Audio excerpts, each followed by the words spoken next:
ಪವಿತ್ರಾತ್ಮ ನಾಮದಲ್ಲಿ ನಾವು ಪ್ರಾರಂಭಿಸೋಣ. ನಾವು ಹಾಡುವಂತಹ ಸಂಗೀತಗಳಲ್ಲಿ 39ನೇ ಸಂಗೀತವನ್ನು ಹಾಡುತ್ತಾ ಈ ಆರಾಧನೆಯನ್ನು ಪ್ರಾರಂಭಿಸೋಣ. ಸಂಗೀತ 39.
ನಮ್ಮ ದೇವರನ್ನು ಆರಾಧಿಸೋಣ. ಪುಟ 123ನೇ ಪುಟ, 3ನೇ ವಿಧಾನ.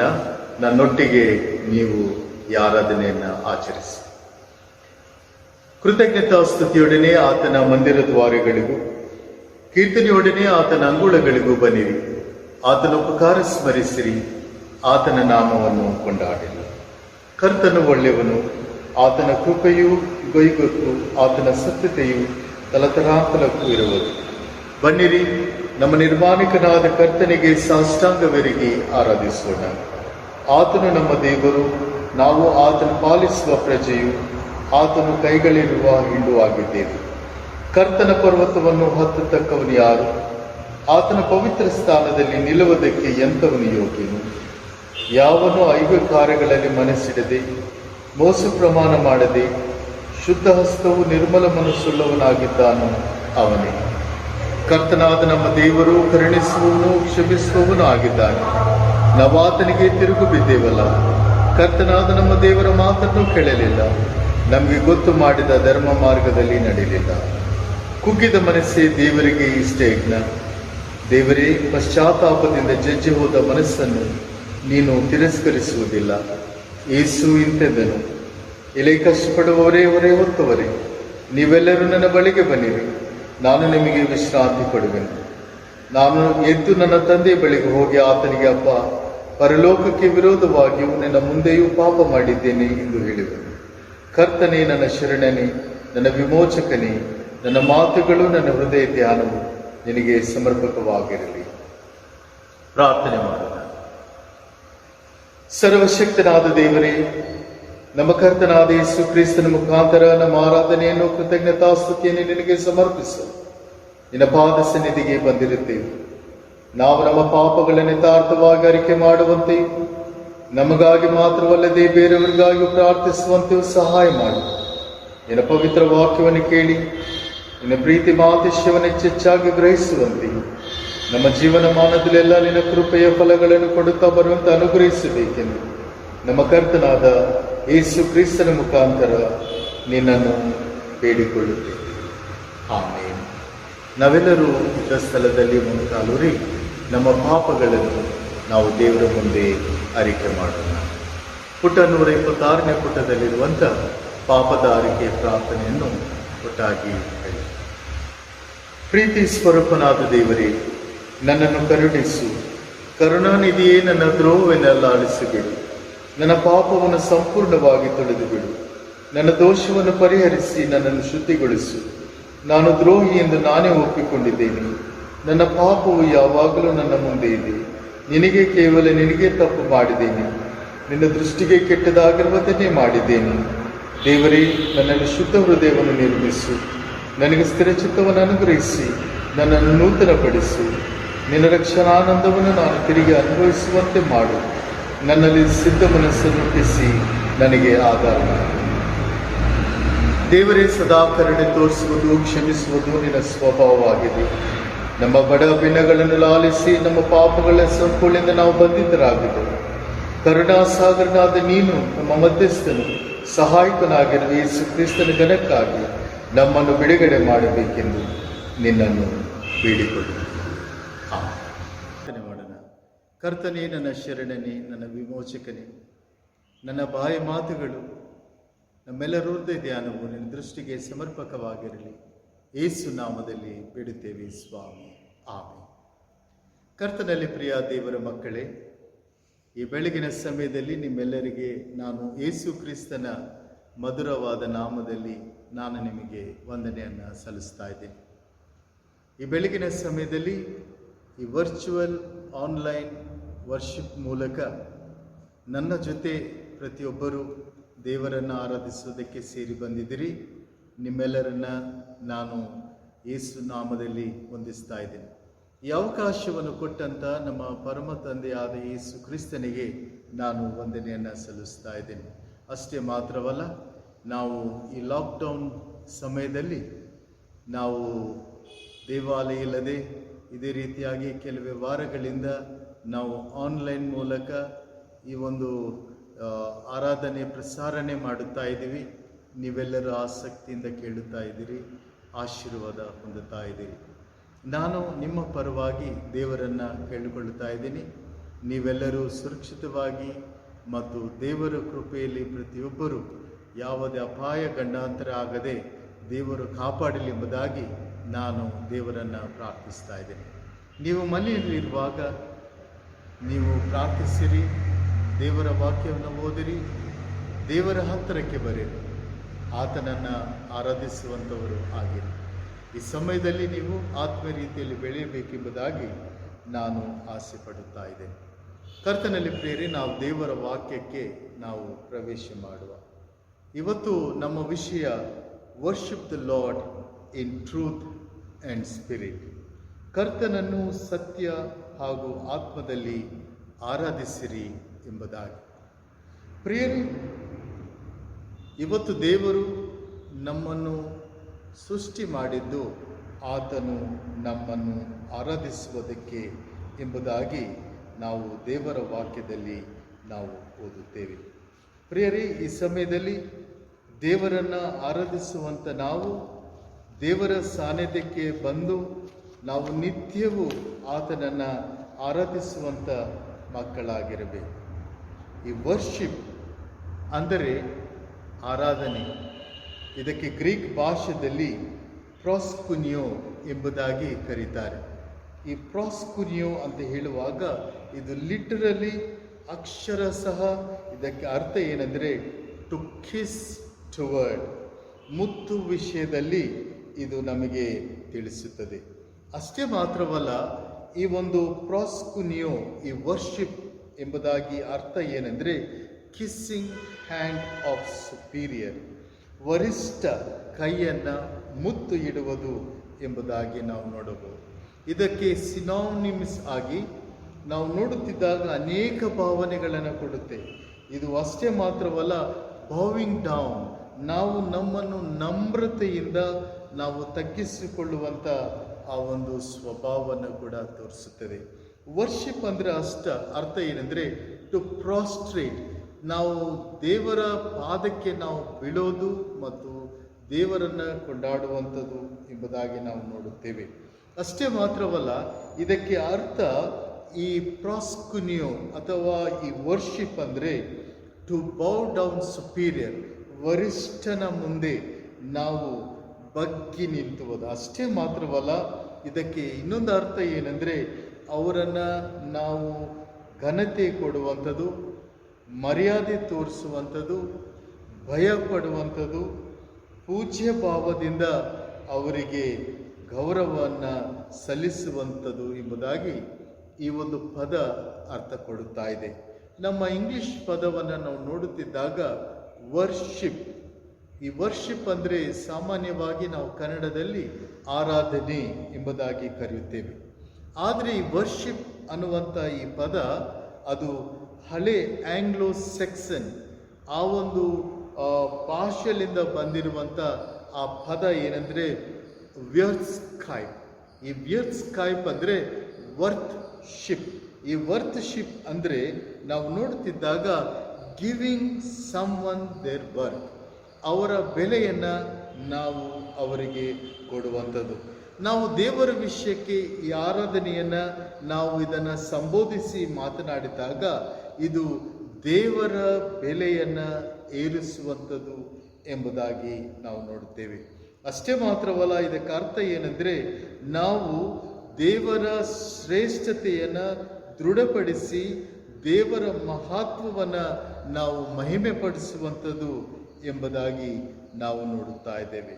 ಕರ್ತನಲ್ಲಿ ಪ್ರಿಯರೇ, ಈ ಆರಾಧನೆ ಅಂದರೆ ಅದು ನಾವು ದೀನತೆಯಿಂದ ದೇವರ ಮಹಿಮೆಗೆ ನಾವು ಸಲ್ಲಿಸತಕ್ಕದ್ದು, ದೇವರಿಗೆ ಘನತೆಯನ್ನು ಸಲ್ಲಿಸುವುದು, ದೇವರಿಗೆ ಪೂಜ್ಯ ಭಾವದಿಂದ ನಾವು ಗೌರವವನ್ನು ಕೊಡುವಂಥದ್ದು. ಇದು ಈ ವರ್ಷಿಪ್ ಎಂಬುದಾಗಿ ನಾವು ನೋಡುತ್ತಾ ಇದ್ದೇವೆ. ಈ ವರ್ಷಿಪ್ ಅಂತ ಹೇಳುವಾಗ ಇದಕ್ಕೆ ಒಂದು ಲಿಟರಲ್ ಮೀನಿಂಗ್ ನಾವು ಕೊಡುವಂಥದ್ದು ಏನೆಂದರೆ, ಅಕ್ಷರಶಃ ಅರ್ಥ ಏನೆಂದರೆ ಗಿವಿಂಗ್, ಕೊಡುಗೆ. ಈ ನಾವು ಏನು ಕೊಡಬೇಕಂದ್ರೆ ದೇವರಿಗೆ ಮಹಿಮೆಯನ್ನು ನಾವು ಕೊಡಬೇಕೆಂಬುದಾಗಿ ನಾವು ನೋಡ್ತೇವೆ. ಗ್ರೀಕ್ ಮತ್ತು ಹೆಬ್ರೂ ಭಾಷೆಯಲ್ಲಿ ನಾವು ನೋಡುತ್ತಿದ್ದಾಗ ಈ ಒಂದು ಪ್ರಸ್ಕುನಿಯೋ ಅಥವಾ ವರ್ಷಿಪ್ ಅನ್ನುವಂಥ ಈ ಒಂದು ಪದ 87 ಸಾರಿ ಇದಕ್ಕೆ ವಿವರಣೆ ಮಾಡಿದ್ದಾರೆ, ಇದನ್ನು ವರ್ಣಿಸಿದ್ದಾರೆ. ಸುಮಾರು 600 ಕಡೆ ದೇವರ ವಾಕ್ಯದಲ್ಲಿ, ಪವಿತ್ರ ಗ್ರಂಥದಲ್ಲಿ ಈ ಆರಾಧನೆ ಎಂಬುವಂಥ, ಸ್ತುತಿ ಎಂಬುವಂಥ ಅನೇಕ ವಚನಗಳನ್ನು ನಾವು ನೋಡಬಹುದು ಎಂಬುದಾಗಿ ನಾವು ನೋಡುತ್ತಾ ಇದ್ದೇವೆ. ಕರ್ತನಲ್ಲಿ ಪ್ರಿಯ ದೇವರ ಮಕ್ಕಳೇ, ಇವತ್ತು ನಾವು ದೇವರನ್ನು ಆರಾಧಿಸುವುದಕ್ಕೆ, ಆತನ ಸಾನ್ನಿಧ್ಯಕ್ಕೆ ನಾವು ಪ್ರತಿನಿತ್ಯ ಬರುತ್ತೇವೆ. ಈ ಆರಾಧನೆ ಅಂದರೆ ನಾವು ಸುಮ್ಮನೆ ಹಾಡೋದು ಅಥವಾ ಮ್ಯೂಸಿಕ್ಲಿಂದ ದೇವರನ್ನು ಘನಪಡಿಸುವುದು ಅದು ಅಲ್ಲ. ಈ ಆರಾಧನೆ ವರ್ಷಿಪ್ ಅಂದರೆ ನಾವಿವತ್ತು ಅನೇಕ ವಿಷಯಗಳನ್ನು ನಾವು ತಿಳಿದುಕೊಂಡಿದ್ದೇವೆ. ಯೇಸು ಸ್ವಾಮಿ ಈ ಸಮರಯದ ಸ್ತ್ರೀಯ ಜೊತೆ ಮಾತನಾಡುತ್ತಾ ಇದ್ದ. ಈಗಲೇ ಓದಿದಂಥ ಈ ಸ್ವಾರ್ಥ ಪರಾಯಣದಲ್ಲಿ ಯೇಸು ಸ್ವಾಮಿ ಆ ಬಾವಿ ಹತ್ರ ಕೂತ್ಕೊಂಡಿರುತ್ತಾನೆ. ಸಮರಯದವಳು ಆ ಬಾವಿ ಹತ್ರ ಬರುತ್ತಾನೆ. ಪ್ರಿಯರೇ, ಇಲ್ಲಿ ನಾವು ನೋಡುತ್ತಿದ್ದಾಗ ಯೇಸು ಆತನು ಆ ಒಂದು ಬಾವಿ ಹತ್ರ ಕೂತುಕೊಂಡಿದ್ದಾಗ ಈ ಸಮರಯದವಳು ಅಲ್ಲಿ ಬರುವುದನ್ನು ನಾವು ನೋಡುತ್ತೇವೆ. ಇವತ್ತು ಪ್ರಿಯರೇ, ಸಮರಯದ ಈ ಸ್ತ್ರೀಯನ್ನು ನಾವು ನೋಡುತ್ತಿದ್ದಾಗ ದೇವರ ವಾಕ್ಯವು ಹೇಳುತ್ತದೆ, ನಾವು ಈ ಸಮರಯದವಳು ಆ ಮಧ್ಯಾಹ್ನ ಸಮಯದಲ್ಲಿ ಆ ಒಂದು ಬಾವಿ ಹತ್ರ ಬಂದಿರುವುದನ್ನು ನಾವು ನೋಡುತ್ತೇವೆ. ಈ ಒಂದು ಸ್ಥಳ ಸೀಕೋರು ಗ್ರಾಮವೆಂಬುದಾಗಿ ಕರೆಯುತ್ತಾರೆ. ಇದು ಪ್ರಾಚೀನದಲ್ಲಿ ಇದಕ್ಕೆ ಶಿಕೇಮ್ ಎಂಬುದಾಗಿ ಕರೆಯುತ್ತಾರೆ. ಆದಿಕಾಂಡ 33ನೇ ಅಧ್ಯಾಯ 18ನೇ ವಚನದಲ್ಲಿ ಈ ಸಿಕೋರ್ ಎಂಬುದಾಗಿ ನಾವು ನೋಡುತ್ತಿದ್ದಾಗ ಇದರಲ್ಲಿರುವಂಥ ಗ್ರಾಮಸ್ಥರು ತುಂಬ ಮಾದಕ ಸ್ಥಿತಿಯಲ್ಲಿ ಇರುವಂಥವರು. ಅದಕ್ಕೆ ಯಹೂದ್ಯರು ಈ ಸಿಕೋರ್ನಲ್ಲಿರುವಂಥ ಈ ಒಂದು ಸಮರಯದವರಿಗೆ ಅವರು ಏನಂತ ಮುದ್ರೆ ಇಟ್ಟಿದ್ದಾರೆ ಅಂದರೆ, ಇಲ್ಲಿ ಜೀವಿಸುವಂಥ ಅನೇಕರು ಮದ್ಯಪಾನ ಮಾಡುವವರು ಎಂಬುದಾಗಿ ಅವರನ್ನು ಕರೀತಾ ಇದ್ದಾರೆ. ಪ್ರಿಯರೇ, ಈ ಸಿಕೋರಿನಲ್ಲಿರುವಂಥ ಪ್ರತಿಯೊಬ್ಬರು ಮದ್ಯಪಾನವನ್ನು ತೆಗೆದುಕೊಂಡು ಅವರು ಇರುವಂಥವರು ಆಗಿರುತ್ತಾರೆ. ಈ ಸಮಯದಲ್ಲಿ ಈ ಸಿಕೋರಿನಿಂದ ಈ ಸಮರಯದವಳು ಬಾವಿ ಹತ್ರ ಬರ್ತಾ ಇದ್ದಾಳೆ. ದೇವರ ವಾಕ್ಯವು ನಾವು ನೋಡುತ್ತಿದ್ದಾಗ ಆ ಮಧ್ಯಾಹ್ನ ಬರಲಿಕ್ಕೆ ಕಾರಣ ಏನಂದರೆ, ಈ ಸಮರಯದವಳು ಅನೇಕ ಸ್ತ್ರೀಗಳನ್ನು ತಪ್ಪಿಸಿಕೊಂಡು ಮಧ್ಯಾಹ್ನಕ್ಕೆ ಬರ್ತಾ ಇದ್ದ.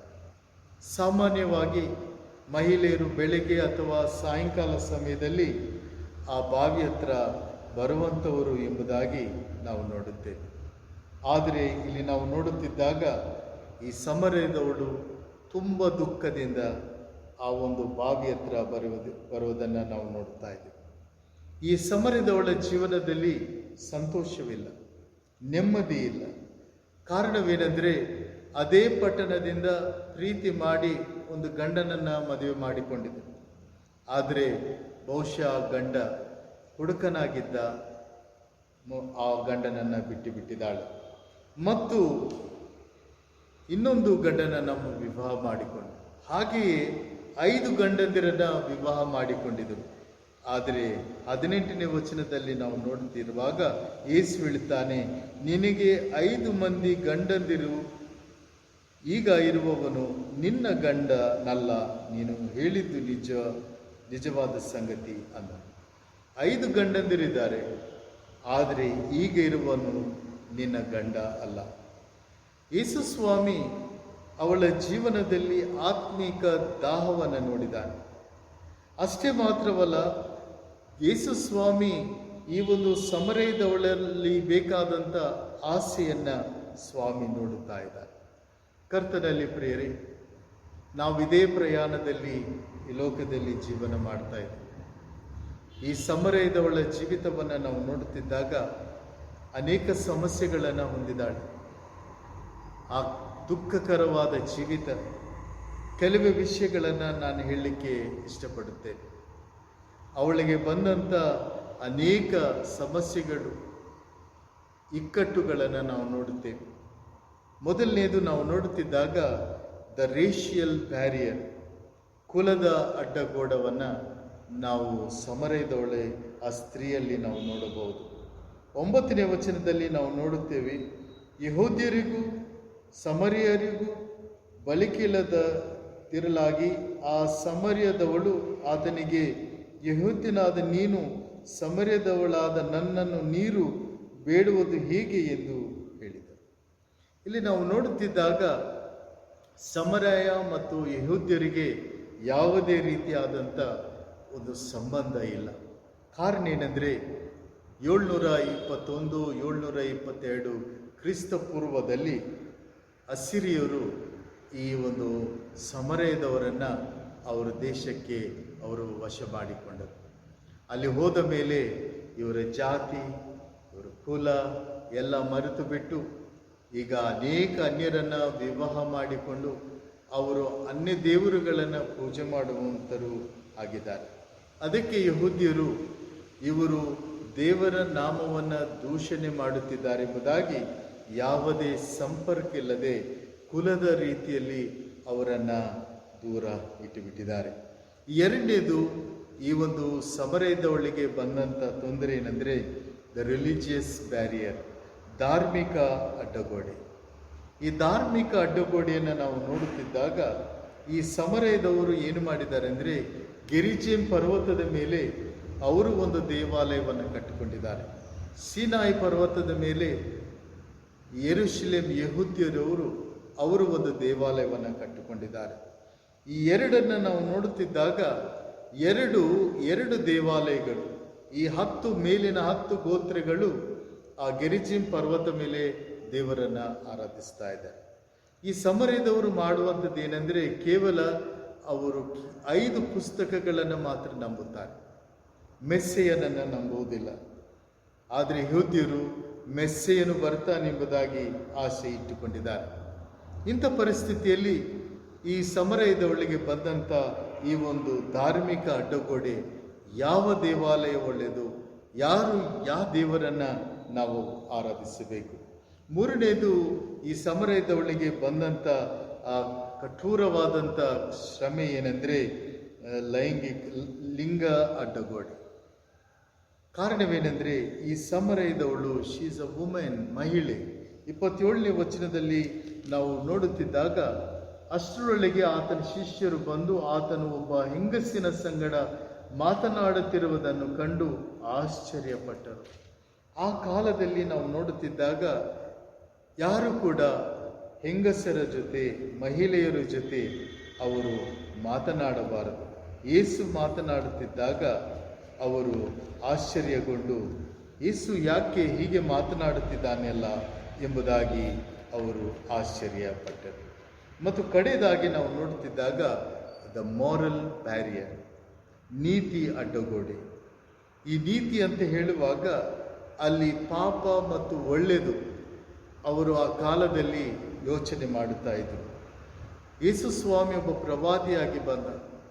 ಒಂದು ಪ್ರವಾದಿ ಒಂದು ಪಾಪಿಯ ಜೊತೆ ಮಾತನಾಡುವುದು ತಪ್ಪು ಎಂಬುದಾಗಿ ನಾವು ನೋಡುತ್ತೇವೆ. ಲೂಕನ ಬರೆದ ಸುವಾರ್ತೆ 7ನೇ ಅಧ್ಯಾಯ 39ನೇ ವಚನದಲ್ಲಿ ಯೇಸು ಒಂದು ಫರಿಸಿಯನ ಮನೆಯಲ್ಲಿರುತ್ತಾನೆ. ಅವನ ಹೆಸರು ಸೀಮೋನು. ಆ ಸೀಮೋನನು ಆ ಮನೆಯಲ್ಲಿದ್ದಾಗ ಮರಿಯಳು ಬಂದು ಜಠಮಾಂಸಿಯನ್ನು ತೆಗೆದುಕೊಂಡು ಸ್ವಾಮಿಯ ಪಾದಗಳನ್ನು ತೊಳೆದು ಆತನ ಪಾದಗಳನ್ನು ತೊಳಿತಾ ಇರುವುದನ್ನು ನಾವು ನೋಡುತ್ತೇವೆ.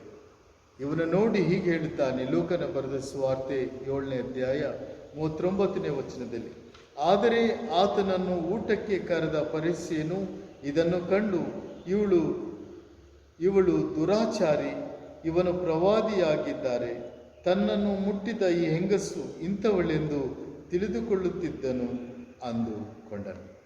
ಈ ರೀತಿಯಾಗಿ ನಾವು ನೋಡುತ್ತಿದ್ದಾಗ ಈ ರೀತಿಯಾಗಿ ಈ ಒಂದು ಸಮರಯದವಳು ಶ್ರಮೆಯನ್ನು ಹೊಂದಿಕೊಂಡಿದ್ದಾಳೆ.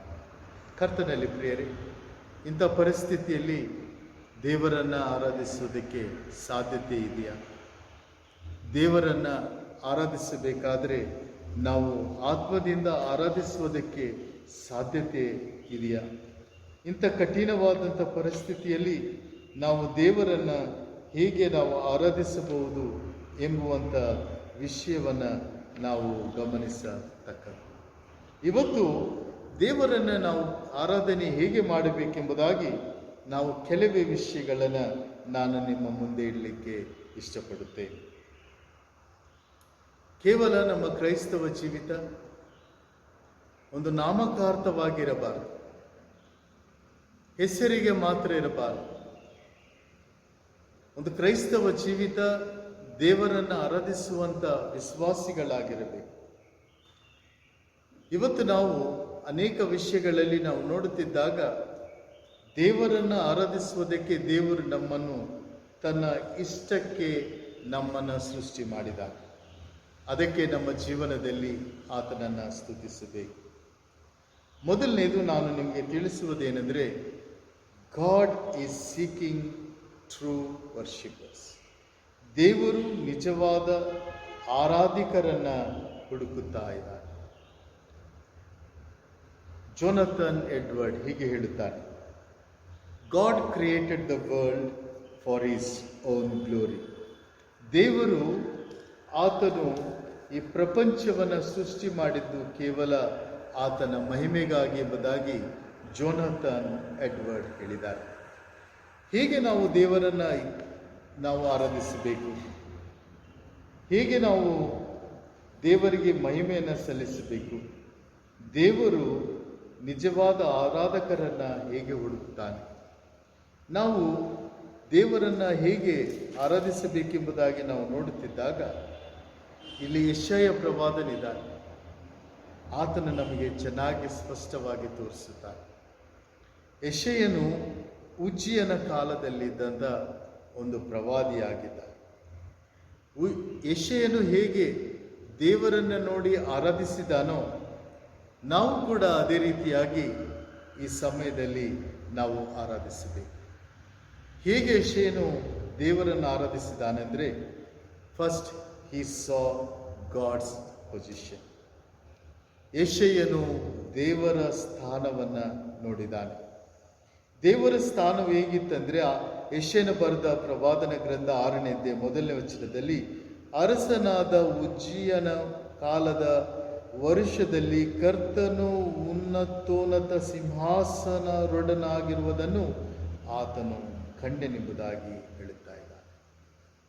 ಯೆಶಾಯನು ಪರಲೋಕದಲ್ಲಿ ನೋಡುವಾಗ ದೇವರು ಉನ್ನತೋನ್ನತ ಸಿಂಹಾಸನದೊಡನೆ ಆತನು ಕೂತುಕೊಂಡಿದ್ದಾನೆಂಬುದಾಗಿ ಹೇಳ್ತಾನೆ.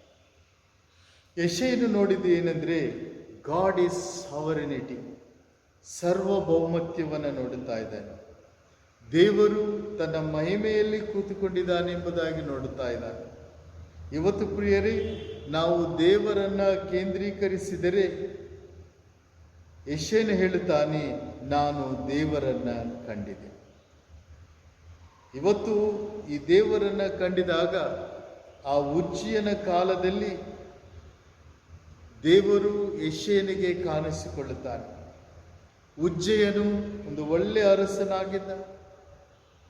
ಉಜ್ಜೀಯನನ್ನು ದೇವರು ಯಾವಾಗ ಆಶೀರ್ವಾದ ಮಾಡಿದನು, ಉಜ್ಜೀಯನು ದೇವರನ್ನ ಮರೆತು ಬಿಟ್ಟಿದ್ದಾನೆ. ದೇವರಿಗೆ ಅವಿಧೇಯತೆ ತೋರಿಸಿದ್ದಾನೆ. ಈ ಅವಿಧೇಯತೆ ತೋರಿಸಿದ ತಕ್ಷಣ ಕುಷ್ಠರೋಗಿಯಾಗಿ ಪೀಡಿತನಾದನು. 10 ವರ್ಷ ಸಾಯುವಕ್ಕಿಂತ ಮುಂಚೆ ದೇವರು ಉಜ್ಜೀಯನಿಗೆ ಕುಷ್ಠರೋಗವನ್ನು ಆತನು ಕೊಟ್ಟಿಬಿಟ್ಟಿದ್ದಾನೆ. ಉಜ್ಜೀಯನು ಯಾವಾಗ ಅನ್ಕೊಂಡಿದ್ದ, ನಾನು ಉನ್ನತ ಸ್ಥಾನಕ್ಕೆ ಹೋಗುತ್ತಾ ಇದೆ. ಉಜ್ಜೀಯನ ಜೀವನದಲ್ಲಿ ನಾವು ನೋಡುತ್ತಿದ್ದಾಗ, ಯಾವಾಗ ದೇವರು ಆತನನ್ನು ಆಶೀರ್ವಾದ ಮಾಡಲಿಕ್ಕೆ ಪ್ರಾರಂಭಿಸಿದನೋ, ದೇವರನ್ನು ಆರಾಧಿಸುವುದು ಬಿಟ್ಟು ಆತನೇ ಸ್ವತಃ ದೇವಾಲಯಕ್ಕೆ ಹೋಗಿ ಧೂಪವನ್ನ ದೇವರಿಗೆ ಸಮರ್ಪಿಸಿದ. ಈ ಸಮಯದಲ್ಲಿ ಪ್ರಿಯರೇ, ಯೆಶಾಯನು ತಿಳಿದುಕೊಂಡ, ಈ ಉಜ್ಜೀಯನೇ ನಮಗೆ ರಾಜ, ಈತನೇ ನಮ್ಮ ಅರಸನು, ನಮ್ಮನ್ನು ಕಾಪಾಡುತ್ತಾ ಇದ್ದಾನೆ. ಆದರೆ ಉಜ್ಜೀಯನು ಹತೋಟಿಯನ್ನು ತಪ್ಪು ಬಿಟ್ಟಿದ್ದಾನೆ. ಆದರೆ ಒಂದು ನಿಮಿಷ ಆಲೋಚನೆ ಮಾಡಿಕೊಳ್ಳು, ನಮ್ಮ ದೇವರು ಯಾವತ್ತೂ ಹತೋಟಿಯನ್ನು ಆತನು ತಪ್ಪಲಿಲ್ಲ. ಯಾವಾಗ ಹತೋಟಿನಲ್ಲಿದ್ದಾನೆ, ಈ ಲೋಕದಲ್ಲಿ, ಈ ಭೂಮಿಯಲ್ಲಿ ಅನೇಕ ವಿಷಯಗಳು ನಮಗೆ ಧೈರ್ಯಗೆಡಿಸ್ತಾ ಇರುವಂಥ ಪರಿಸ್ಥಿತಿಯಲ್ಲಿ ನಾವು ಈ ಲೋಕದಲ್ಲಿರುವಂಥ ಪರಿಸ್ಥಿತಿಗಳನ್ನು ನೋಡಬಾರದು. ಈ ಲೋಕದಲ್ಲಿ ಅನೇಕ ಶ್ರಮಗಳಿದ್ದಾವೆ, ಅನೇಕ ಕಷ್ಟಗಳಿದ್ದಾವೆ, ಕಾಲ ಬದಲಾವಣೆ ಆಗುತ್ತಾ ಇದ್ದಾವೆ, ಸಮಸ್ಯೆಗಳು ಬರ್ತಾ ಇದ್ದಾವೆ. ನಾವು ಕೇಳುವಂಥದ್ದೀಗ ವಿಶೇಷವಾಗಿ ಕೊರೋನಾ ಕಾಯಿಲೆ ಎಂಬುದಾಗಿ. ಈ ಒಂದು ಕಾಯಿಲೆ ಮೂಲಕ ದೇಶಗಳು ಅನೇಕ ಆರ್ಥಿಕ ಸ್ಥಿತಿಯಲ್ಲಿ ಕಷ್ಟದಲ್ಲಿ ನರಳುತ್ತಾ ಇದ್ದಾವೆ. ಅನೇಕ ಕುಟುಂಬಗಳಲ್ಲಿ ನಾವು ನೋಡುತ್ತಿದ್ದಾಗ ಆರ್ಥಿಕ ಸ್ಥಿತಿಯಲ್ಲಿ ನರಳುತ್ತಾ, ಆಹಾರ ಇಲ್ಲದೆ ಅನೇಕ ರೀತಿಯಲ್ಲಿ ಕಷ್ಟಕ್ಕೆ ಗುರಿಯಾಗ್ತಾ ಇದೆ. ಇಂಥ ಪರಿಸ್ಥಿತಿಯಲ್ಲಿ ನಮ್ಮ ಧೈರ್ಯವನ್ನು ಗೆಡಿಸುವಂಥ ಪರಿಸ್ಥಿತಿಯಲ್ಲಿ ದೇವರು ಹತೋಟಲ್ಲಿ ಇದ್ದಾನೆ. ಆತನು ಉನ್ನತ ಸಿಂಹಾಸನಾರೂಢನಾಗಿರುವುದನ್ನು ಕಂಡೆನು. ಆತನು ಇನ್ನೂ ಅರಸನಾಗಿದ್ದಾನೆ, ನಮ್ಮನ್ನು ಪರಿಪಾಲನೆ ಮಾಡ್ತಾನೆ, ನಮ್ಮನ್ನು ಕಾಪಾಡುತ್ತಾನೆ. ಅದಕ್ಕೆ ಪ್ರಿಯರೇ, ಈ ಪರಿಸ್ಥಿತಿಯಲ್ಲಿ ಹೆದರಬೇಡ್ರಿ, ಧೈರ್ಯವಾಗಿ ದೇವರು ಸಿಂಹಾಸನದಲ್ಲಿದ್ದಾನೆ. ಆತನೇ ನಮ್ಮ ನಿಜವಾದ ಅರಸನು. ಆತನನ್ನು ನಾವು ಆರಾಧಿಸಿದ್ದೇವೆ. ದೇವರು ಯೆಶಾಯನಿಗೆ ತೋರಿಸಿದ್ದೇನೆಂದರೆ, ಉಜ್ಜೀಯನಲ್ಲ, ನಿಜವಾದ ಆರಾಧನೆ ನಾವು ಯಾರಿಗೆ ಕೊಡಬೇಕಾದ್ರೆ ಆ ಒಂದು ಉನ್ನತ ಸ್ಥಾನದಲ್ಲಿ ಸಿಂಹಾಸನದಲ್ಲಿ ಕೂತುಕೊಂಡಿರುವಂಥ ನಮ್ಮ ದೇವರನ್ನು ಮಾತ್ರ ನಾವು ಆರಾಧಿಸಬೇಕು. ಅಷ್ಟೇ ಮಾತ್ರವಲ್ಲ, ಇಲ್ಲಿ ಯೆಶಾಯನು ಮಾಡಿದ್ದೇನೆಂದರೆ, ಒಂದು ಆತನು ನೋಡಿದ್ದೇನೆಂದರೆ ದೇವರ ಸ್ಥಾನವನ್ನು ನೋಡಿದ. ಈಗ ಯೆಶಾಯನು ನೋಡಿದ್ದೇನೆಂದರೆ ದೇವರ ವ್ಯಕ್ತಿತ್ವವನ್ನು ನೋಡುತ್ತಾ ಇದ್ದ. ಯಾರು ದೇವರು? ಈತನ ವ್ಯಕ್ತಿತ್ವ ಏನು? ನಾವು ಗಮನಿಸಿ ನೋಡುತ್ತಿದ್ದಾಗ ಈತನ ವ್ಯಕ್ತಿತ್ವ, ಪರಲೋಕದಲ್ಲಿರುವಂತಹ ಸೆರೇಪುಗಳು ದೇವರನ್ನ ನಿತ್ಯ ಆರಾಧನೆ ಮಾಡುತ್ತಾ ಇದ್ದಾರೆ, ನಿತ್ಯ ಸ್ತುತಿ ಮಾಡುತ್ತಾ ಇದ್ದಾರೆ. ಈತನ ಸಹಜ ಗುಣ ಏನಂದ್ರೆ ಈತನು ಪರಿಶುದ್ಧನಾದ ದೇವರು. ಪಾಪವಿಲ್ಲದಂಥ ಆ ಸೆರೇಪುಗಳು ಆ ಪರಮ ತಂದೆಯನ್ನ ಎಷ್ಟು ಜಾಗೃತಿಯಿಂದ ಆರಾಧನೆ ಮಾಡುತ್ತಾ ಇದ್ದಾರೆ. 2 ರೆಕ್ಕೆಗಳನ್ನು ಅವರು ಮುಖವನ್ನು ಕಪ್ಪಿಕೊಂಡು, 2 ರೆಕ್ಕೆಗಳನ್ನು ಕಾಲನ್ನು ಕಪ್ಪಿಕೊಂಡು, 2 ರೆಕ್ಕೆಗಳಿಂದ ಹಾರಾಡುತ್ತಾ ದೇವರನ್ನ ಪರಿಶುದ್ಧನು ಪರಿಶುದ್ಧನು ಪರಿಶುದ್ಧನು ಎಂಬುದಾಗಿ ಆರಾಧಿಸುವಂತ ಈ ಒಂದು ಮಹಿಮೆಯನ್ನ ನಾವು ನೋಡುತ್ತೇವೆ. ಈ ದೇವರ ವ್ಯಕ್ತಿತ್ವ ಏನೆಂದರೆ ಕೇವಲ ಈ ಪರಿಶುದ್ಧ ದೇವರು ಮಾತ್ರ ಆರಾಧಿಸತಕ್ಕದ್ದು. ಈತನ ಪ್ರಧಾನ ಗುಣಲಕ್ಷಣ ಏನೆಂದರೆ ಈತನು ಪವಿತ್ರ ದೇವರಾಗಿದ್ದಾನೆ. ಕರ್ತನಲ್ಲಿ ಪ್ರಿಯರೇ, ನಮ್ಮ ಕೆಲಸ ಈ ಪವಿತ್ರ ವ್ಯಕ್ತಿಯನ್ನ, ಪವಿತ್ರ ವ್ಯಕ್ತಿತ್ವ ಹೊಂದಿದಂಥ ನಮ್ಮ ದೇವರನ್ನ ನಾವು ಘನತೆ ಮಾಡಬೇಕು. ಇವತ್ತು ನಾವು ಯಾರನ್ನ ಘನತೆ ಮಾಡೋದಲ್ಲ, ನಮ್ಮನ್ನು ಸೃಷ್ಟಿ ಮಾಡಿದ ದೇವರನ್ನು ನಾವು ಆರಾಧಿಸಬೇಕು. ಮತ್ತು ಅಷ್ಟೇ ಮಾತ್ರವಲ್ಲ, ಯೆಶಾಯನು ನೋಡಿದ್ದೇನೆಂದರೆ he saw God's presence. ದೇವರ ಸನ್ನಿಧಿಯನ್ನ ಯೆಶಾಯನು ಆತನು ನೋಡಿದ್ದಾನೆ. ಈ symbol of presence of god, ದೇವರ ಸನ್ನಿಧಿಯ ಗುರುತು ಏನಂದ್ರೆ ಆತನು ನಿಜವಾಗಿ ಆ ಒಂದು ದೇವಾಲಯವು ಆತನ ಮಹಿಮೆಯಿಂದ ತುಂಬಿದೆ. ಆತನ ವಸ್ತ್ರದ ನೆರಿಗೆಯು ಮಂದಿರದಲ್ಲೆಲ್ಲ ಹರಡಿತ್ತು ಎಂಬುದಾಗಿ ನಾವು ನೋಡುತ್ತೇವೆ. ದೇವರ ಪ್ರಸನ್ನತೆ ಆ ದೇವಾಲಯದಲ್ಲಿ ತುಂಬಿಕೊಂಡಿರುವುದನ್ನು ನಾವು ನೋಡುತ್ತೇವೆ. ಈಗ ಯೆಶಾಯ ಪ್ರವಾದಿಯ ಸಮಯದಲ್ಲಿ ಉಜ್ಜಿಯನು ಇಲ್ಲ, ಉಜ್ಜಿಯನು ಹೋಗಿಬಿಟ್ಟಿದ್ದಾನೆ. ಆದರೆ ಪ್ರಿಯರೇ, ನಮ್ಮ ದೇವರು ಇನ್ನೂ ಬದುಕಿದ್ದಾರೆ. ಈ ಕಾಲದಲ್ಲಿ ನಮಗೆ ಅನೇಕರ ಆಶ್ವಾಸನೆ ಮಾಡಬಹುದು, ರಾಜಕಾರಣಿಗಳು ಆಶ್ವಾಸನೆ ಮಾಡಬಹುದು, ನಾವು ಅವರಿಗೆ ಕೂಗಬಹುದು, ನಾವು ಅವ್ರನ್ನ ಘನಪಡಿಸಬಹುದು. ಒಂದು ಕಾಲ ಅವರು ಹೊರಟು ಹೋಗ್ತಾರೆ. ನಮ್ಮ ದೇವರು ಶಾಶ್ವತನಾದ ತಂದೆಯಾಗಿರುತ್ತಾರೆ. ಅದಕ್ಕೆ ಪ್ರಿಯರೇ, ಉಜ್ಜಿಯನು ಹೋದನು, ಕರ್ತನು ಇನ್ನೂ ಅಲ್ಲಿದ್ದಾನೆ. ನಾವು ರಕ್ಷಣೆ ಹೊಂದಿದಾಗ ಈ ಲೋಕದಲ್ಲಿ ನಾವು ಏಕಾಕಿಯಾಗಿಲ್ಲ, ಒಂಟಿಯಾಗಿಲ್ಲ. ನಮ್ಮ ಜೊತೆ ಕ್ರಿಸ್ತನಿದ್ದಾನೆ. ಯಾವಾಗ ನಮ್ಮ ಜೀವಿತ ಅಲ್ಲೋಲ ಕೊಳ್ಳೋಲದಲ್ಲಿದ್ದಾಗ, ಕಷ್ಟದಲ್ಲಿ ನೆರಳುತ್ತಿದ್ದಾಗ ದೇವರ ಪ್ರಸನ್ನತೆ ನಮ್ಮ ಸಂಗಡ ಇರುವುದನ್ನು ನಾವು ಖಂಡಿತವಾಗಿ ಗ್ರಹಿಸಬೇಕು. ಇದು ದೇವರು ಇವತ್ತು ಯೆಶಾಯನಿಗೆ ತೋರಿಸಿದಂಥ ಆ ವಿಶೇಷತೆಯನ್ನು ನಾವು ನೋಡಬಹುದು. ಯೆಶಾಯನು ನೋಡುತ್ತಿದ್ದಾಗ ಆ ದೇವರನ್ನು ನೋಡಿ ಆತನು ಆಶ್ಚರ್ಯಪಟ್ಟದನ್ನು ನಾವು ನೋಡುತ್ತಾ ಇದ್ದೇವೆ. ಮತ್ತು ಅಷ್ಟೇ ಮಾತ್ರವಲ್ಲ, ಯೆಶಾಯನು ಯಾವ ರೀತಿ ದೇವರನ್ನ ಆತನು ನೋಡಿದಾನೆಂದರೆ, ದೇವರು ನಾವು ನೋಡುತ್ತಿದ್ದಾಗ ಆತನು ನಿಜವಾದ ಆರಾಧಿಕರನ್ನ ದೇವರು ಹುಡುಕುತ್ತಿದ್ದಾನೆಂಬುದಾಗಿ. ಈಗ ಎರಡನೇದು ನಾವು ನೋಡುತ್ತಿದ್ದಾಗ ಯೆಶಾಯ ಗ್ರಹಿಸಿದ್ದನ್ನು ನಾವು ಗ್ರಹಿಸಬೇಕಾಗಿದೆ. We need to sense what Isaiah sensed. ಈಗ ದೇವರನ್ನ ಆ ಪರಲೋಕದಲ್ಲಿ ನೋಡಿದಾಗ ಆತನು ಏನು ಗ್ರಹಿಸಿದ್ದಾನೆ ಯೆಶಾಯನು, ಇವತ್ತು ನಾವು ಕೂಡ ಅದನ್ನು ಗ್ರಹಿಸಬೇಕು. ಯೆಶಾಯನ ಪ್ರವಾದನ ಗ್ರಂಥ 6ನೇ ಅಧ್ಯಾಯ 5ನೇ ವಚನದಲ್ಲಿ, ಆಗ ನಾನು ಅಯ್ಯೋ ನನ್ನ ಗತಿಯನ್ನು ಏನು ಹೇಳಲಿ, ನಾಶವಾದನೆಲ್ಲ, ನಾನು ಹೊಲಸು ತುಟಿಯವರ ಮಧ್ಯದಲ್ಲಿ ವಾಸಿಸುವನು ಎಂಬುದಾಗಿ ಯೆಶಾಯನು ಹೇಳಿದ್ದಾನೆ. ಕರ್ತನಲ್ಲಿ ಪ್ರಿಯರೇ, ಈಗ ನಮ್ಮ ಜೀವನದಲ್ಲಿ ಯೆಶಾಯನು ಏನು ಗ್ರಹಿಸಿದಾನೋ ನಾವು ಗ್ರಹಿಸಬೇಕು. ಇದರಲ್ಲಿ ನಾವು ನೋಡುತ್ತಿದ್ದಾಗ ಯೆಶಾಯನು ಏನು ಗ್ರಹಿಸಿದ್ದಾನೆ, ಹಿ ಸೆನ್ಸ್ಡ್ ಹಿಸ್ ಓನ್ ಕಂಡೀಷನ್.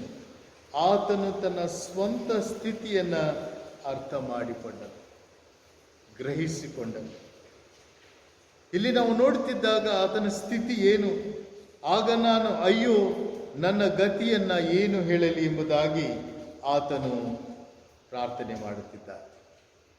ಯೆಶಾಯನು ತನ್ನ ಹೃದಯದಲ್ಲಿನ ಸಮಸ್ಯೆಗಳನ್ನು ತಕ್ಷಣ ಅರ್ಥ ಮಾಡಿ ನಾವು ಯಾವಾಗ ದೇವರ ಹತ್ತಿರಕ್ಕೆ ಬರ್ತೀವೋ, ದೇವರ ಬಳಿಯಲ್ಲಿ ಬರ್ತೀವೋ, ಯಾವಾಗ ದೇವರನ್ನು ಆರಾಧಿಸುವುದಕ್ಕೆ ನಾವು ದೇವರ ಬಳಿಯಲ್ಲಿ ಬರ್ತೇವೋ, ನಾವು ಆತನನ್ನು ನೋಡುತ್ತೇವೋ, ದೇವರು ನಮಗೆ ನಮ್ಮ ದುಷ್ಟತನ ಮತ್ತು ನಮ್ಮ ಪಾಪ, ನಮ್ಮ ಜೀವನದಲ್ಲಿ ನಾವು ಹೇಗೆ ಜೀವನ ಮಾಡ್ತಾ ಇದ್ದೀವೋ ಅವುಗಳನ್ನು ಬಯಲು ಮಾಡಿಬಿಡ್ತಾರೆ. ಯೆಶಾಯನು ತಿಳ್ಕೊಂಡ, ಎಲ್ಲವೂ ಚೆನ್ನಾಗಿದೆ, ನಾನು ಕೂಡ ಒಳ್ಳೆ ಜೀವನ ಜೀವಿಸ್ತಾ ಇದ್ದೀನಿ. ಆದರೆ ಯೆಶಾಯನು ತಿಳ್ಕೊಂಡಿದ್ದೇನೆಂದರೆ, ದೇವರ ಮಹಿಮೆಯನ್ನು ನೋಡಿದಾಗ ಆತನು ಕೂಗುತ್ತಾ ಇದ್ದ, ಅಯ್ಯೋ ನನ್ನ ಗತಿಯನ್ನು ಏನು ಹೇಳಲಿ ಎಂಬುದಾಗಿ. ಪ್ರಿಯರೇ, ನಮ್ಮ ಜೀವನದಲ್ಲಿ ದೇವರನ್ನು ಆರಾಧಿಸುವುದಕ್ಕೆ ಬಂದ ನಾವು ಆತನ ನಿಜವಾದ ಆ ಪವಿತ್ರವಾದ ಬೆಳ್ಳೆಯುಳ್ಳ ಜೀವಿತವನ್ನು ನಾವು ನೋಡಬೇಕು. ಯಾವಾಗ ನಾವು ಆ ಪವಿತ್ರತೆಯನ್ನು, ನಾವು ಬಿಳಿ ಜೀವಿತವನ್ನು ನಾವು ನೋಡುತ್ತೇವೋ ಆವಾಗ ನಮ್ಮ ಜೀವನದಲ್ಲಿ ಕಪ್ಪು ಪಾಪ ಪ್ರಜ್ಞೆ ನಮಗೆ ಸಿಗುತ್ತದೆ. ಈ ರೀತಿಯಾಗಿ ದೇವರು ನಮಗೆ ಆರಾಧನೆ ಜೀವನಕ್ಕೆ ನಮಗೆ ಮಾರ್ಗದರ್ಶನವನ್ನು ತೋರಿಸ್ತಾ ಇದ್ದಾನೆ. ಯೋಬನು ಬಹಳ ಚೆನ್ನಾಗಿ ಹೇಳುತ್ತಾನೆ. ಯೋಬನ ಪುಸ್ತಕದಲ್ಲಿ 42ನೇ ಅಧ್ಯಾಯ 5-6 ವಚನದಲ್ಲಿ ನಾವು ನೋಡುತ್ತಿದ್ದಾಗ, ಕಿವಿಯಿಂದ ನಿನ್ನ ವಿಷಯವನ್ನು ಕೇಳಿದ್ದೇನೆ, ಈಗಲಾದರೂ ನಿನ್ನನ್ನು ಕಣ್ಣಾರೆ ಕಂಡೆನು. ಆದ ಕಾರಣ ನಾನು ಆಡಿದ್ದನ್ನು ತಿರಸ್ಕರಿಸಿ ಧೂಳಿಯಲ್ಲಿಯೂ ಬೂದಿಯಲ್ಲಿಯೂ ಕುಳಿತು ಪಶ್ಚಾತ್ತಾಪ ಪಡುತ್ತೇನೆ. ಮತ್ತು ಪೇತ್ರನ ಜೀವನದಲ್ಲಿ ನಾವು ನೋಡುತ್ತಿದ್ದಾಗ, ಲೂಕನ ಬರೆದ ಸುವಾರ್ತೆ 5ನೇ ಅಧ್ಯಾಯ 8ನೇ ವಚನದಲ್ಲಿ, ಸೀಮೋನು ಪೇತ್ರನು ಇದನ್ನು ಕಂಡು ಯೇಸುವಿನ ಮೊಣಕಾಲಿಗೆ ಬಿದ್ದು, ಸ್ವಾಮಿ, ನಾನು ಪಾಪಾತ್ಮನು, ನನ್ನನ್ನು ಬಿಟ್ಟು ಹೋಗಬೇಕು ಎಂದು ಹೇಳಿದನು. ನಾವು ಪ್ರಕಟಣೆ ಗ್ರಂಥ 1ನೇ ಅಧ್ಯಾಯ 7ನೇ ವಚನದಲ್ಲಿ ನಾವು ನೋಡುತ್ತಿದ್ದಾಗ, ಇಗೋ ಮೇಘಗಳೊಂದಿಗೆ ಬರುತ್ತಾನೆ, ಎಲ್ಲರ ಕಣ್ಣುಗಳು ಆತನನ್ನು ಕಾಣುವವು, ಆತನನ್ನು ಇಂದವರು ಸಹ ಕಾಣುವರು, ಭೂಮಿಯಲ್ಲಿರುವ ಎಲ್ಲ ಕಾಲದವರು ಆತನನ್ನು ನೋಡಿ ಎದೆ ಬಡಿದುಕೊಳ್ಳುತ್ತಾರೆ. ಹೌದು, ಹಾಗೆಯೇ ಆಗುವುದು, ಆಮೇನ್ ಎಂಬುದಾಗಿ ನಾವು ದೇವರ ವಾಕ್ಯವು ಓದುತ್ತೇವೆ. ಯಾವಾಗ ಯೆಶಾಯನು ದೇವರ ಒಂದು ಮಹಿಮೆಯನ್ನು ನೋಡಿದನೋ, ತನ್ನ ಸ್ವಂತ ಸ್ಥಿತಿಯನ್ನು ಆತನು ಗ್ರಹಿಸಿಕೊಂಡನು. ಅಷ್ಟೇ ಮಾತ್ರವಲ್ಲ, ಇಲ್ಲಿ ನಾವು ನೋಡುತ್ತಿದ್ದಾಗ ಐಸಾಯ ಸೆನ್ಸ್ಡ್ ಇಸ್ ಓನ್ ಕ್ಲೀನಿಂಗ್. ಈಗ ಯೆಶಾಯನು ಆತನ ಸ್ವಂತ ಜೀವನದಲ್ಲಿ ಸ್ವಚ್ಛತೆಯನ್ನು ಮಾಡಿಕೊಳ್ಳಬೇಕೆಂಬುದಾಗಿ ಆತನು ಅರಿತುಕೊಂಡನು. ಯೆಶಾಯನು ತನ್ನದೇ ಆದ ಶುದ್ಧೀಕರಣವನ್ನು ಆತನು ಗ್ರಹಿಸಿದನು ಎಂಬುದಾಗಿ ನಾವು ನೋಡುತ್ತಾ ಇದ್ದೇವೆ. ಯಾವಾಗ ಈ ದೇವರನ್ನು ಆತನು ನೋಡಿದ್ದಾನೆ, ಆವಾಗ ಆತನು ನಾನು ಪಾಪಿಯಾಗಿದ್ದೀನಿ ಎಂಬುದಾಗಿ ಯೆಶಾಯನು ಆತನು ತಿಳಿಸ್ತಾ ಇದ್ದಾನೆ. ಕರ್ತನಲ್ಲಿ ಪ್ರಿಯರೇ, ನಮ್ಮ ಜೀವನದಲ್ಲಿ ಇವತ್ತು ದೇವರನ್ನು ಆರಾಧಿಸುವವರು ಯೆಶಾಯನ ಹಾಗೆ ಬರಬೇಕು. ಯೆಶಾಯನ ರೀತಿಯಲ್ಲಿ ನಾವು ನಮ್ಮ ಜೀವಿತಗಳನ್ನು ಸಮರ್ಪಿಸಬೇಕು. ಯಾವಾಗ ಆ ಭಾವನೆಯಲ್ಲಿ ಬರುತ್ತೇವೋ ನಾವು ಸತ್ಯದಿಂದ, ಆತ್ಮದಿಂದ ದೇವರನ್ನು ಆರಾಧಿಸುವಂಥ ವಿಶ್ವಾಸಿಗಳಿ ಆಗಿರಬಹುದು ಎಂಬುದಾಗಿ ನಾವು ನೋಡುತ್ತೇವೆ. ಇವತ್ತು ನಾವು ನೋಡಿದ್ದೇನೆಂದರೆ, God seeks the true worshippers. ದೇವರು ನಿಜವಾದ ಆರಾಧಕರನ್ನು ಆತನು ಬಯಸ್ತಾ ಇದ್ದಾನೆ. ಈಗ ಮತ್ತೆ true worshippers worship the Father who is in spirit and in truth. ನಿಜವಾದ ಆರಾಧಿಕರು ದೇವರನ್ನು ಆತ್ಮದಿಂದ, ಸತ್ಯದಿಂದ ಆರಾಧಿಸುವರು ಎಂಬುದಾಗಿ ನಾವು ನೋಡಬಹುದು. ಯೋಹಾನ ಬರೆದ ಸುವಾರ್ತೆ 4ನೇ ಅಧ್ಯಾಯದಲ್ಲಿ ನಾವು ನೋಡುತ್ತಿದ್ದಾಗ, 4ನೇ ಅಧ್ಯಾಯ 23ರಿಂದ 24ನೇ ವಚನದಲ್ಲಿ ನಾವು ನೋಡುತ್ತಿದ್ದೇವೆ. ಅದರಲ್ಲಿ ಸತ್ಯಭಾವದಿಂದ ದೇವಾರಾಧನೆ ಮಾಡುವವರು ಆತ್ಮೀಯ ರೀತಿಯಲ್ಲಿ ಸತ್ಯಕ್ಕೆ ತಕ್ಕ ಹಾಗೆ ತಂದೆಯನ್ನು ಆರಾಧಿಸುವ ಕಾಲ ಬರುತ್ತದೆ ಎಂಬುದಾಗಿ ಯೇಸು ಸ್ವಾಮಿ ಹೇಳುತ್ತಿದ್ದಾರೆ. ಈ ಒಂದು ವಾಕ್ಯದಲ್ಲಿ ನೋಡುವಾಗ ಯೇಸು ಸ್ವಾಮಿ 3 ಸಾರಿ ಹೇಳುತ್ತಾ ಇದ್ದಾರೆ, ನಾವು ದೇವರನ್ನ ಆರಾಧಿಸಬೇಕು, ಆತ್ಮದಿಂದ ಸತ್ಯದಿಂದ ಆರಾಧಿಸಬೇಕು. We must worship the Father who spirit. ಆತ್ಮದಲ್ಲಿದ್ದ ತಂದೆಯನ್ನು ಆರಾಧಿಸಬೇಕೆಂಬುದಾಗಿ ಯೇಸು ಹೇಳುತ್ತಿದ್ದಾನೆಂದರೆ, ಕಾರಣ ಏನಂದರೆ, ಯೇಸು ಹೇಳುವುದೇನೆಂದರೆ, ಆತನು ಒತ್ತಿ ಹೇಳುತ್ತಾ ಇದ್ದಾನೆ, ನಾವು ದೇವರನ್ನ ಆತ್ಮದಿಂದ ಆರಾಧಿಸಬೇಕು. ಅಷ್ಟೇ ಮಾತ್ರವಲ್ಲ, ಯೇಸು ಸಮರಯದವಳಿಗೆ ಹೇಳುವಂಥ ಮಾತೇನೆಂದರೆ, ಆತನು ವಿವರಣೆ ಮಾಡುವುದು ದೇವರು ಆತ್ಮವಾಗಿದ್ದಾನೆ. He is a spirit. ಇದು ಯೇಸು ದೇವರ ಒಂದು ಮುಖ್ಯವಾದ ಸಹಜ ಗುಣ. ಆತನು ಆತ್ಮವನ್ನು ಹೊಂದಿದ್ದಾನೆ. ಅಂದರೆ ದೇವರಿಗೆ ಶರೀರವಿಲ್ಲ ಅಂತಲ್ಲ, ಹಿ ಈಸ್ ಇನ್ವಿಸಿಬಲ್. ಆತನು ಅದೃಶ್ಯನಾದ ದೇವರು.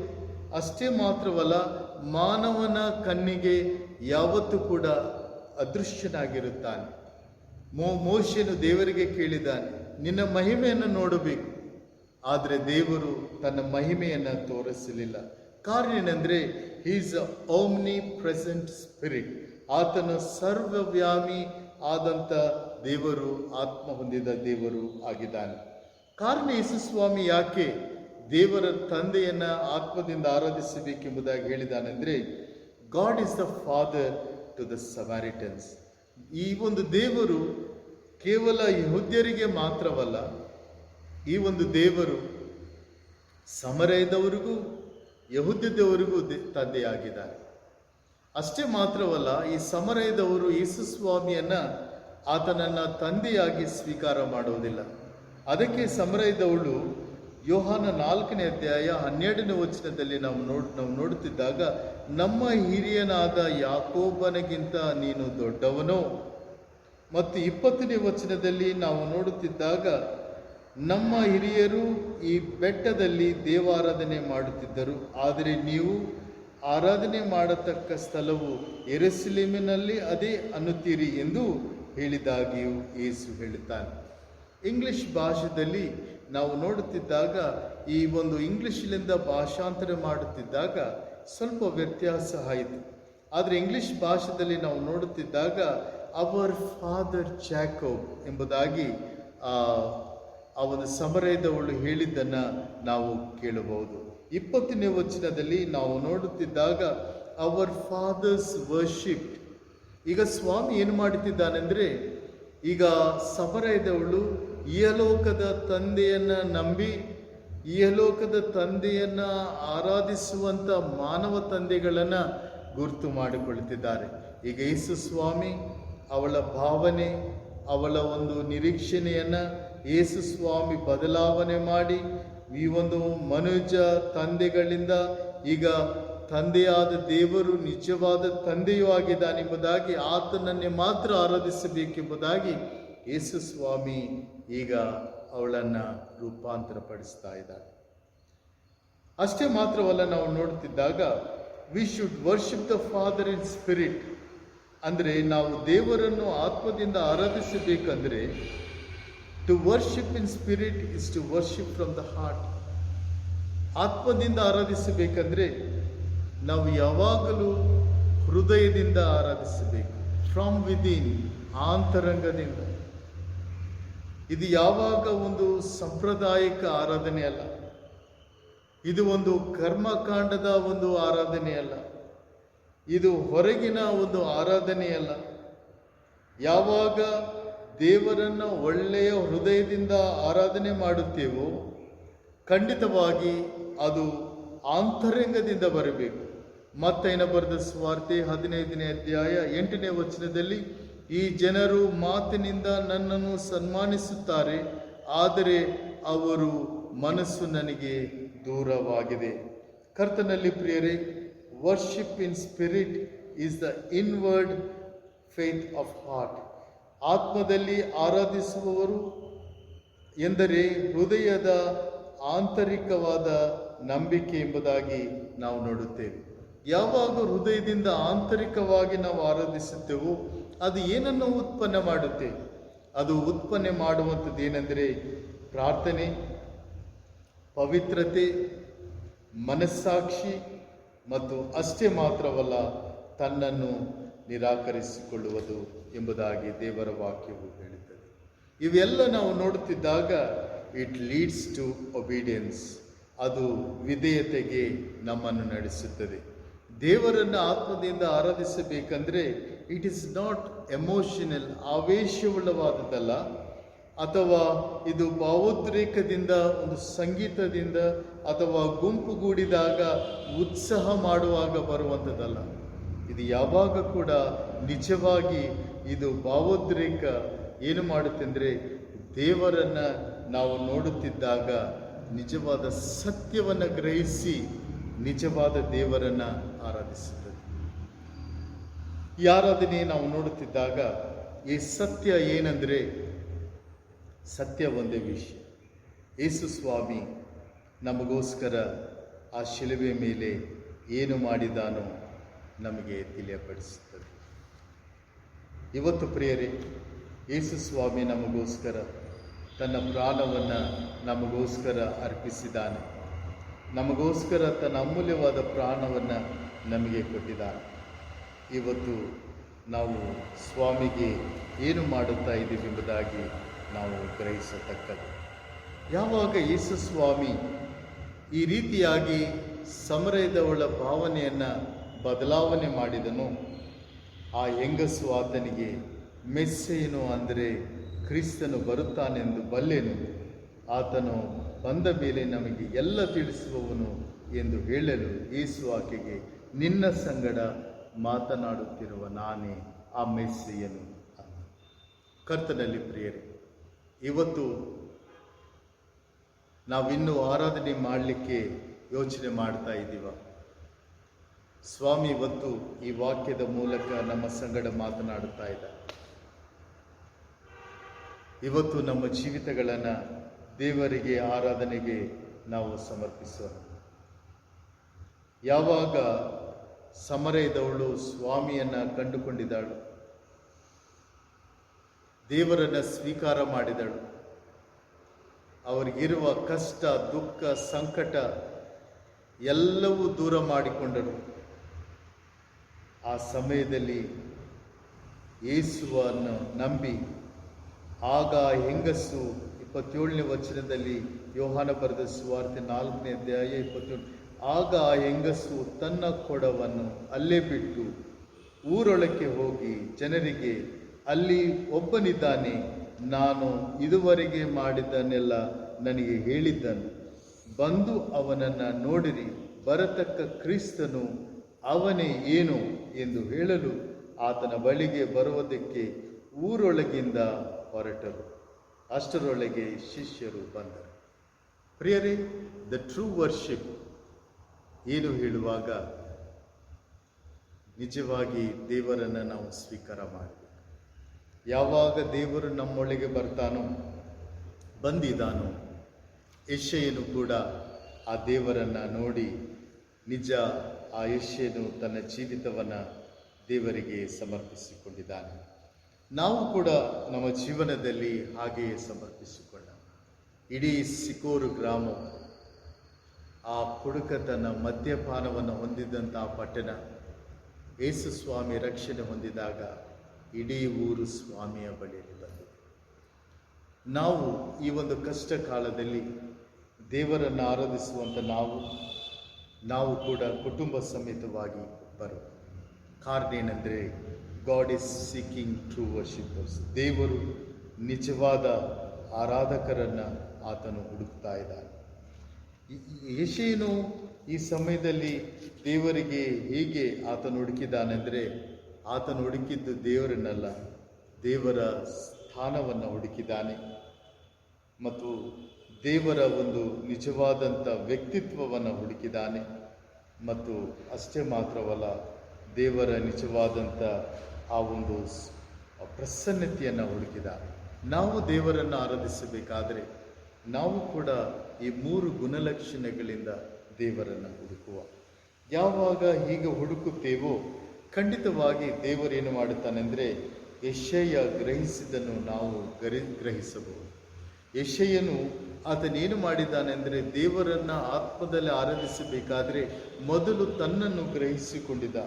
ಅವನು ಹೇಗೆ ಗ್ರಹಿಸಿಕೊಂಡಿದ್ದಾನೆಂದರೆ ತನ್ನ ಸ್ವಂತ ಸ್ಥಿತಿಯನ್ನು ಗ್ರಹಿಸಿಕೊಂಡಿದ್ದಾನೆ.